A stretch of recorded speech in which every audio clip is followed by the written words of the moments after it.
दोस्तों नमस्कार। VK knowledge electrical में आप सभी का स्वागत है। दोस्तों इलेक्ट्रिशियन थ्योरी के डेली डोज के नाम से अपन ने एक सीरीज स्टार्ट की है और ये उसकी सीरीज सेकंड है। यूपीपीसीएल और यूपी आरएनएल के लिए स्पेशल ये स्टार्ट किया है। एग्ज़ाम तक कंटिन्यू कोशिश करेंगे कि हर दिन आपको इलेक्ट्रिशियन थ्योरी से संबंधित 25 क्वेश्चन प्रोवाइड करवा दिए जाएँ।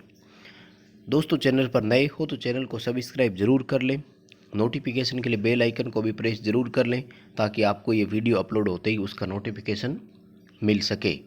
सभी क्वेश्चंस को लास्ट तक आप ज़रूर देखें, वीडियो को लाइक ज़रूर करें, अपने दोस्तों को आगे इसे शेयर ज़रूर करें। चलिए आज के अपन 25 क्वेश्चन से स्टार्ट करते हैं। क्वेश्चन नंबर 1 अपना है कि किस तापमान पर सेंटीग्रेड और फ़ारेनहाइट दोनों टेम्परेचर बराबर होते हैं। दोस्तों तापमान के 4 पैमाने होते हैं: degree centigrade, degree Fahrenheit, degree Reaumur और केल्विन।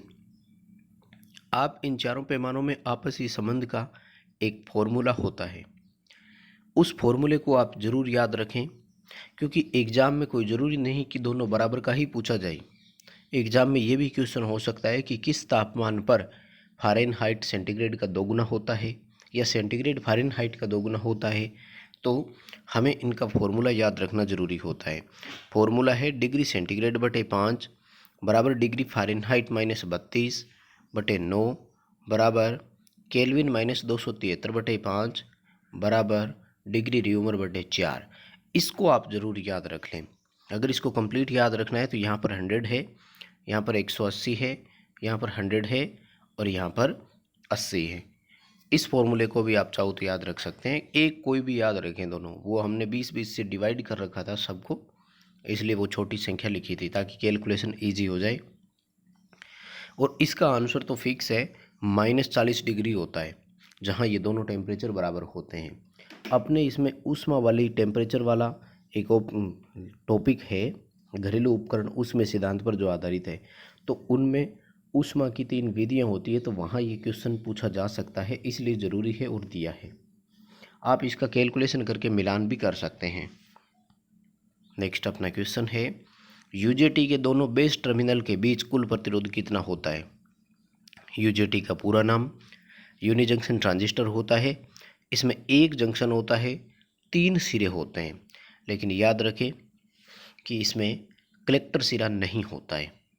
एक एमीटर होता है और 2 बेस होते हैं, बेस 1 और बेस 2। दोनों बेस 1 और बेस 2 के एक प्रतिरोधक की तरह ही होते हैं और दोनों सिरों के बीच में 5 किलो ओम से लेकर के 10 किलो ओम तक प्रतिरोध होता है। क्वेश्चन का आंसर अपना सी रहेगा 5000 ओम से 10,000 ओम।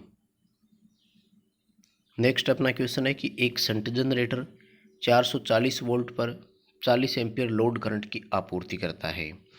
यदि शंट फील्ड का प्रतिरोध 220 ओम और आर्मेचर का प्रतिरोध 0.7 ओम हो तो आर्मेचर धारा की गणना कीजिए। दोस्तों शंट जनरेटर में आर्मेचर धारा के लिए load current plus shunt field current formula होता है। देखो लोड करंट तो स्पष्ट दे रखा है 40 एम्पियर, लेकिन शंट फील्ड करंट नहीं है, तो हम सबसे पहले शंट फील्ड करंट ही कैलकुलेट करेंगे और शंट फील्ड करंट के लिए फॉर्मूला होता है V/RSH, यानी वोल्टेज बटे शंट फील्ड रेजिस्टेंस। देखो वोल्टेज का मान 440, शंट फील्ड का मान 220, यानी 440 यानी 440/220, उत्तर आएगा 2 एम्पियर। यानी शंट फील्ड का मान कितना हुआ 2 एम्पियर। लोड करंट कितना था 40, शंट फील्ड कितना आया 2, आंसर कितना हो गया 42 एम्पियर। 42 एम्पियर अपना आंसर होगा। क्वेश्चन का आंसर अपने बी करेंगे। नेक्स्ट अपना क्वेश्चन है कि एक 12 वोल्ट बैटरी है और इसका आंतरिक प्रतिरोध 0.5 ओम है। बैटरी से कौन सा प्रतिरोधक जोड़ें ताकि उसे 11 वोल्ट मिले। यानी बैटरी से हमें एक ऐसा प्रतिरोध जोड़ना है उस प्रतिरोधक को 11 वोल्ट मिले। मान लीजिए दोस्तों ये है अपनी बैटरी। याद रखना ये आंतरिक प्रतिरोध क्या करता होगा, इसी को हमें ध्यान में रखना है। यहाँ पर हमें एक रेजिस्टर जोड़ना है, अब ये रेजिस्टर जोड़ना है। बैटरी 12 वोल्ट की है, 0.5 ओम आंतरिक प्रतिरोध की है, 11 वोल्ट इसको मिलना चाहिए। इसका मतलब क्या हुआ? इसका मतलब ये हुआ कि 1 वोल्ट आंतरिक प्रतिरोध के कारण सेल में ड्रॉप हो जाए, बाकी 11 वोल्ट हमें बाहर मिल जाए। 1 वोल्ट आंतरिक प्रतिरोध कब ड्रॉप कराएगा? 0.5 ओम उसका आंतरिक प्रतिरोध है। हम यहाँ से करंट निकालेंगे, I बराबर V/R का फॉर्मूला अप्लाई करेंगे। कितने वोल्ट ड्रॉप हुए अंदर? 1 वोल्ट। प्रतिरोध का मान कितना है? 0.5। करंट की वैल्यू कितनी आई? 2 एम्पियर। धारा कितनी चल रही है? 2 एम्पियर। तो करंट तो सेल और बैटरी में से वही गुजरती है जो उस प्रतिरोधक में से होती है। मेन से इस लोड प्रतिरोधक को, जिसको 11 वोल्ट मिल रहा है, करंट भी कितनी चल रही है? 2 एम्पियर। तो इसका आर निकाल देंगे। कैसे? V/I से। वोल्टेज का मान 11 वोल्ट है, करंट का मान है 2 एम्पियर, तो रेजिस्टेंस कितना हो गया? 5.5 ओम। क्वेश्चन का आंसर अपना सी रहेगा। नेक्स्ट अपना क्वेश्चन है कि वैद्युतिक रेखा चित्र में निम्नलिखित संकेत चिन्ह किसका है?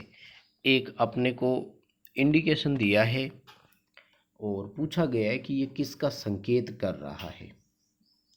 अच्छा है, वैसे तो ये दो है। देखिए ये जो है ये अलग है सिंबल, और ये वाला सिंबल अलग है, लेकिन फिर भी हम इसको समझ सकते हैं इजीली। ये तो इसका प्रतीक है, और ये इसका जब वर्क करता है तो एक्चुअल में है ना। जब ऑप्शन आप देखेंगे तो शायद आपको अच्छे से समझ में आ भी जाएगा। CT circuit breaker, lightning arrester और आइसोलेटर, इनमें से कौन सा है? तो देखो ये है लाइटनिंग अरेस्टर। ये जो प्रतीक है ये तड़ित चालक का सिंबल होता है जो आकाशीय बिजली से हमें प्रोटेक्शन देता है। नेक्स्ट अपना क्वेश्चन है, डेसिमल संख्या 20 के समतुल्य बाइनरी कितनी होगी? डेसिमल को बाइनरी में कन्वर्ट करना है, बहुत इजी फॉर्मूला रहता है। दी गई उस संख्या 20 को 2 से डिवाइड कर दो, जो शेषफल आ रहा है उनको साइड में लिखते जाएंगे, और फिर नीचे से ऊपर की ओर संख्याओं को उल्टे क्रम में लिख देंगे, वही अपना उत्तर होगा।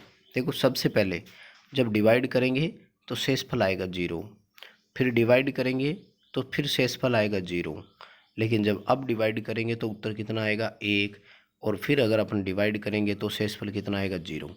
अब इन सब को उल्टा अपन लिखते हैं तो कितना आएगा? 10100। करना क्या है? 2 से भाग करना है। यदि भाग पूरा पूरा जाता है, डिवाइड कंप्लीट हो जाता है, तो आंसर आएगा 0, और अगर शेषफल आता है तो आएगा 1। और ये भी ध्यान रखिए शेषफल 0 और 1 में से ही आएगा। तो अभी अपने इस क्वेश्चन का आंसर ए रहेगा 10100। मिलान जरूर कर ले मैं अपने आंसर का। और आजकल इतना इजी ना हो तो बाइनरी का भिन्नात्मक भी आने लग गया है, तो ये ज़्यादा ज़रूरी है। ये है कि डेसिमल भिन्न को समतुल्य बाइनरी भिन्न में कन्वर्ट कीजिए। डेसिमल में देखो जब भिन्न वाला आ जाता है ना, जब सिंपल संख्या थी, पूर्णांक संख्या थी, तब तो हम उसको 2 से डिवाइड करते हैं, और जब फ्रैक्शनल नंबर आ जाते हैं यानी भिन्नात्मक संख्या आती है तो उसको 2 से मल्टीप्लाई करना होता है। यानी 0.375 ये संख्या दी थी, हमें इसको 2 से मल्टीप्लाई करना है, और उसके बाद में पॉइंट से पहले जो अंक होगा उसको कैरी करना है। तो इसको आप मल्टीप्लाई कर लीजिए सबसे पहले, और ये आंसर अपना कितना आएगा? ये आंसर अपना आएगा 0.750। तो इस पॉइंट से पहले कौन है? 0, तो इसी को हम कैरी करेंगे। संख्या सेम एज इट इज़ हो गई, तो इसको मल्टीप्लाई कर दीजिए फिर 2 से। इसको जब फिर 2 से मल्टीप्लाई करेंगे तो कितना आएगा? ये आएगा अपना 1.500। तो पॉइंट से पहले 1 है, इसको कैरी करेंगे, 0.500 रहा पीछे, इसको फिर 2 से मल्टीप्लाई करो तो ये आएगा 1.00। तो पॉइंट से पहले 1 है, इसको कैरी करेंगे, बाकी सबको छोड़ देंगे, अब 0 ही बचा है। तो आंसर के लिए जो कैलकुलेशन अपनी रहेगी वो ये। अब इससे पहले पॉइंट लगा दो, यानी 0.0 11। तो डी ऑप्शन अपना रहेगा। शॉर्ट में एक बार दोनों को दोबारा समझ लीजिए आप। करना क्या है, जब पूर्णांक संख्या हो तो दो दो से भाग करना है, शेषफल को लिखना है, विपरीत क्रम में लिखना है। जब भिन्नात्मक संख्या हो तो दो दो से मल्टीप्लाई करना है, पॉइंट से पहले अंक को कैरी करना है और सीधे साइड से लिखना है। नेक्स्ट अपना क्वेश्चन है कि प्रकाश ऊर्जा को विद्युत ऊर्जा में परिवर्तित करने वाली युक्तियाँ क्या कहलाती है? फोटो इलेक्ट्रिकल डिवाइसेज के नाम से उनको जानते हैं। क्वेश्चन का आंसर डी करना है, प्राइमरी सेकेंडरी सेल नहीं होते। नेक्स्ट क्वेश्चन है कि जल विद्युत स्टेशन में उपयोग होने वाले अल्टरनेटर किस प्रकार के होते हैं? हाइडल इलेक्ट्रिकल में लो स्पीड वाले होते हैं, वहाँ पर अल्टरनेटर में सेलिएंट पोल प्रकार के रोटर होते हैं जिनका व्यास अधिक और लंबाई कम होती है। जबकि स्टीम वाले जो पावर स्टेशन होते हैं उनमें नॉन सेलिएंट या फिर बेलनाकार रोटर होते हैं।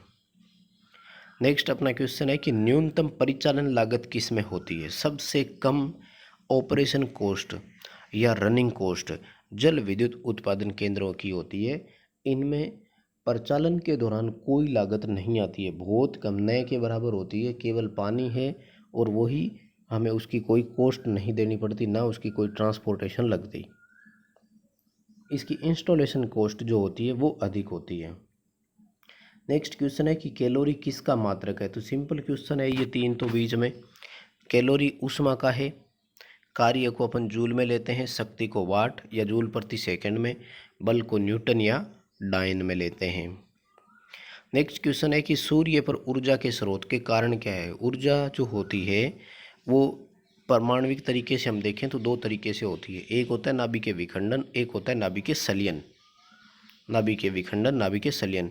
तो सूर्य में जो होती है वो नाभिकीय संलयन होती है, और हम जो परमाणु ऊर्जा बनाते हैं जिसमें यूरेनियम, प्लूटोनियम, थोरियम उपयोग में लेते हैं, वो नाभिकीय विखंडन होता है। नेक्स्ट अपना क्वेश्चन है कि 3 इनपुट टर्मिनल वाले एंड गेट में कितने आउटपुट प्राप्त करने की संभावना होती है?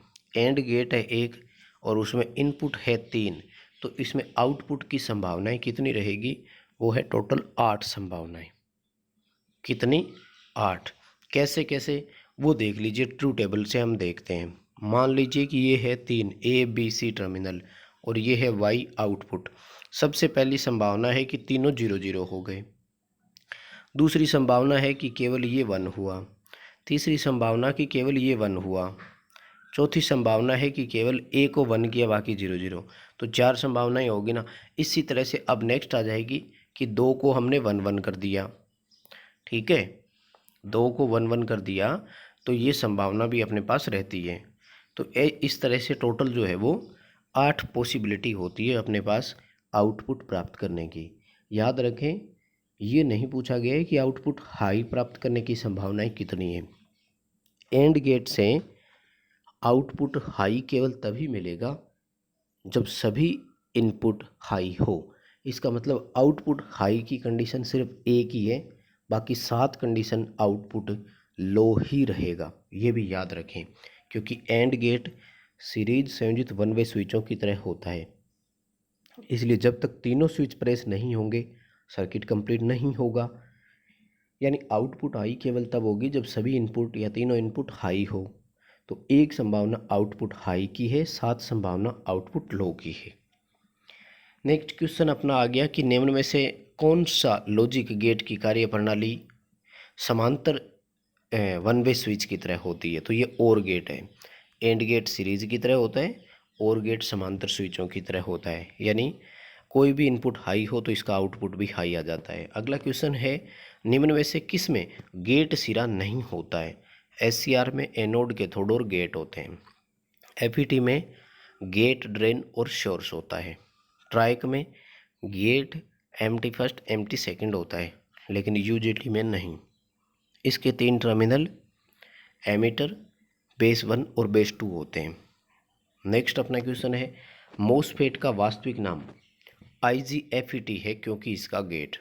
देखो मोसफेट का पूरा नाम, ये FET का प्रकार होता है। फील्ड इफेक्ट ट्रांजिस्टर जो होते हैं वो 2 तरह के होते हैं। एक तो होता है जंक्शन FET JFET, और दूसरा होता है मोसफेट यानी metal oxide semiconductor field effect transistor. तो इस मोसफेट का दूसरा नाम IGFT होता है और IGFT का पूरा नाम होता है insulated gate field effect transistor. तो इसमें और JFET में इतना ही डिफरेंस होता है कि इसका गेट इंसुलेटेड होता है, एक इंसुलेशन की गेट के ऊपर परत लगा देते हैं और ये भी वोल्टेज कंट्रोल डिवाइस है, 3 सिरे वाली डिवाइस है, लेकिन फ़र्क इतना सा है इसका सिरा इंसुलेटेड होता है गेट वाला। नेक्स्ट क्वेश्चन है कि फ्रांसिस टरबाइन किस प्रकार की टरबाइन है। फ्रांसिस और जो कापलान होती है वो रिएक्शन टरबाइन की श्रेणी में आती है, जबकि पेल्टन व्हील इम्पल्स टरबाइन के प्रकार में आती है। नेक्स्ट क्वेश्चन है कि रिपल्सन मोटर में अधिकतम टॉर्क कब होता है। रोटर और स्टेटर के बीच में कोण पर ही इसमें टॉर्क और घूर्णन दिशा निर्भर करती है। इस मोटर के घूमने की दिशा बदलने के लिए हमें कोई कनेक्शन बदलने की आवश्यकता नहीं होती है। इस मोटर में हम ब्रूसों की पोजीशन को शिफ्ट करके रोटेशन चेंज करते हैं। जब रोटेशन की डायरेक्शन चेंज होती है तो उसी के साथ टॉर्क भी चेंज होता है। 45 डिग्री एंगल पर मैक्सिमम टॉर्क होता है। नेक्स्ट क्वेश्चन है कि सिंगल फेज मोटर में स्क्विरल केज वाइंडिंग कहाँ होती है। सिंगल केज जो मोटरें होती है इनका रोटर स्क्विरल केज प्रकार का ही होता है। एल्यूमिनियम की शॉर्ट सर्किटेड वाइंडिंग होती है, जबकि स्टेटर में तो रनिंग और स्टार्टिंग 2 वाइंडिंग हो सकती है। शेडेड पोल मोटर की बात करें तो रोटर उसका भी केज टाइप है और स्टेटर में उसके सेलिएंट और शेडेड पोल 2 तरह की वाइंडिंग होती है। नेक्स्ट अपना क्वेश्चन है कि कोगिंग किस से जुड़ा हुआ शब्द है। ये 3 फेज इंडक्शन मोटर से संबंधित शब्द है और इस शब्द से आशय होता है कि रोटर और स्टेटर का चुंबकीय रूप से लॉकअप हो जाना। इसको हम मैग्नेटिक लॉकअप भी बोलते हैं। चुंबकीय लॉकिंग प्रक्रिया भी इसी को बोलते हैं। रोटर को स्क्यू करके तिरछा बना करके इससे बचा भी जा सकता है। नेक्स्ट क्वेश्चन है कि क्रेन और विंच अनुप्रयोग में कौन सा प्रचालन होता है। क्रेन और विंच, विंच मशीन होती है सामान जैसे कहीं हाइट पर हमें चढ़ाना हो। ये पावर सिस्टम इंडस्ट्रीज़ में सबसे ज़्यादा काम में लेते हैं और ऐसे ड्रम टाइप में एक मोटर होती है जो उसमें घूर्णन करती रहती है, उसको बोलते हैं विंच मशीन। और क्रेन भी आप सब लोगों ने देखा होगा। तो इसमें हमारे पास बहुत सारे फंक्शन होते हैं। ये सिस्टम मल्टी फंक्शन सिस्टम होते हैं। इनमें ऑपरेशन के अपने पास बहुत ऑप्शन होते हैं। सबसे पहला स्टार्ट, स्टॉप, स्पीड कंट्रोल। कहीं पर हमें स्लो उसको चलाना होता है, कहीं पर फास्ट स्पीड से चलाएंगे। और रिवर्सिंग यानी डायरेक्शन चेंज भी इनका हम करते हैं। ए ऑप्शन रहेगा। इनके ऑपरेशन में हमें सारे प्रचालन या सारे ऑपरेशन करने होते हैं। Starting, stopping, speed control, reversing सब आएगा। नेक्स्ट अपना क्वेश्चन है कि किसी ट्रांसफार्मर का चुंबकीय फ्लक्स का पाथ कैसा होना चाहिए। Magnetic path of flux, transformer का चुंबकीय फ्लक्स यानी प्राइमरी से सेकेंडरी में जो फ्लक्स पहुंचता है, तो हम सब चाहते हैं कि पूरा पूरा फ्लक्स जो है वो सेकेंडरी से लिंक हो जाए, कहीं भी उस फ्लक्स में कहीं रुकावट ना आए। और फ्लक्स में बाधा डालने वाले को हम बोलते हैं रिलक्टेंस। तो लो रिलक्टेंस का होना चाहिए। निम्न प्रतिष्ठंभ वाला मार्ग हमें मिलना चाहिए ट्रांसफार्मर के लिए। नेक्स्ट क्वेश्चन है कि स्प्लिट फेज मोटर की रनिंग वाइंडिंग में क्या होगा। विभक्त कला प्रेरण मोटर में रनिंग और स्टार्टिंग 2 तरह की वाइंडिंग होती है। रनिंग वाइंडिंग मोटे तार और कम टर्न की होती है। देखो, तार मोटा होने से और टर्न भी कम यानी लंबाई कम, इसलिए प्रतिरोध इसका क्या हो गया, कम। और जिसका प्रतिरोध कम होता है उसका प्रतिघात हमेशा उच्च रखा जाता है, ये भी ध्यान रखें। यानी प्रतिरोध निम्न और प्रतिघात उच्च। अगर स्टार्टिंग वाइंडिंग के लिए होता तो प्रतिरोध उच्च और प्रतिघात निम्न हो जाता, उसके लिए हम डी ऑप्शन कर देते। नेक्स्ट अपना क्वेश्चन है कि उच्च तापमान मापने में प्रयुक्त उपकरण कौन सा है। हाई टेम्परेचर मेजरमेंट के लिए पायरोमीटर का उपयोग करते हैं। पायरोमीटर नाम का उपकरण होता है। हाइग्रोमीटर वायुमंडल की नमी या आर्द्रता यानी मॉइस्चर या ह्यूमिडिटी मेजरमेंट के लिए काम में लेते हैं। हाइड्रोमीटर ग्रेविटी नापने के काम आता है। इलेक्ट्रोलाइट का आपेक्षिक घनत्व स्पेसिफिक ग्रेविटी बोल सकते हैं। टेकोमीटर स्पीड मेजरमेंट के लिए होता है। मोटरों की गति मापने के लिए उपयोग में लेते हैं। नेक्स्ट क्वेश्चन है, आर्मेचर का फ्लक्स मुख्य फ्लक्स का सहयोगी होता है तो अल्टरनेटर में बाहर का पावर फैक्टर कैसा होता है। अल्टरनेटर में जो आर्मेचर प्रतिक्रिया होती है वो बाहर के पावर फैक्टर पर भी निर्भर करती है। 3 तरह की होती है। जब आर्मेचर का फ्लक्स मुख्य फ्लक्स का सहयोगी हो तो पावर फैक्टर लीडिंग होता है और इस तरह की आर्मेचर प्रतिक्रिया को चुंबकन कहा जाता है, जिससे प्रेरित ईएमएफ बढ़ जाता है। जब लैगिंग हो तो विचुंबकन कहलाता है और मुख्य फ्लक्स का विरोध करता है। जब इकाई पावर फैक्टर हो तो आर्मेचर प्रतिक्रिया क्रॉस चुंबकन कहलाती है। यानी अभी अपने क्वेश्चन का आंसर बी रहेगा। तो बस दोस्तों, ये थे आज के 25 क्वेश्चन। क्वेश्चन अच्छे लगे, एक्सप्लेन करने का तरीका पसंद आया तो वीडियो को लाइक ज़रूर करें, चैनल को सब्सक्राइब ज़रूर करें, वीडियो को शेयर ज़रूर करें।